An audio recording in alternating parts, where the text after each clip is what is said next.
There is indeed a prince in Romania who has vampire rumors, Vlad Tepeş. But we know him mostly as Kazıklı Voyvoda, who was famous for his sadism, who killed 20,000 Ottoman soldiers by stabbing him, defying Sultan Mehmet the Conqueror.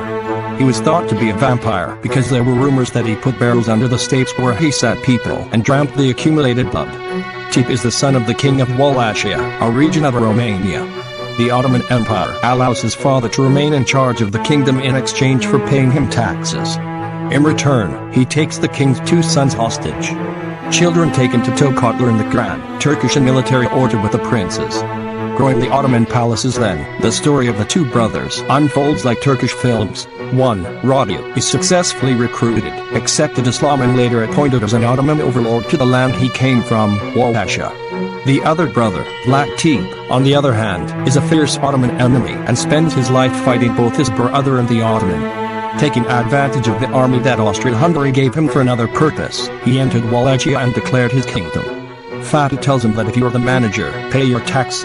Since paying a tax is to accept that it is Ottoman land, he responds to this request by staking Fatih's envoys. Conqueror then sends 1,000 horsemen. Vlad makes a surprise raid on them and stakes them too. As if it wasn't enough to play with this much fire, he also infiltrated Ottoman camps disguised as a Turkish separatist and killed 23,884 soldiers from Serbia to the Black Sea. Fatih Sultan Mehmet this time sends 90,000 more soldiers.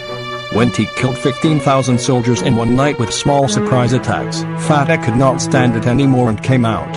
When the Ottoman army reaches Tokat, the capital of Wallachia, the forest of the piled people awaits Fatih Sultan Mehmet. In an area of 3 kilometers at 1 kilometer, 20,000 Ottoman soldiers, women and children are confronted with the dead bodies. They repel Tepeş, even though it causes a great demoralization in the army.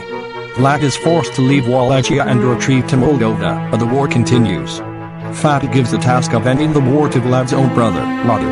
Radu also takes Vlad's last stronghold, Panara Castle, and Vlad escapes. The Hungarian king puts Tepeş, who is waiting to do business against the Ottoman with the Hungarian king, in prison. There is an attempt to take over Wallachia again after 14 years. The Ottoman overlord and army of that time fled when they saw Vlad, but then the Ottoman army came and took over the overlord again. They put Vlad Tepeş's head on honey in order not to spoil it, and sent him to Istanbul to make sure that Fatih Sultan Mehmet is dead. Where did Dracula come from? Vlad Tepeş's father's name is Vlad Dracula. Dracula means the lineage of the dragon and the devil. This is the name given to the king by the German knight community that fought against Islam and the Ottomans, of course. As the son of his father, Tepeş was also mentioned as Vlad Dracula.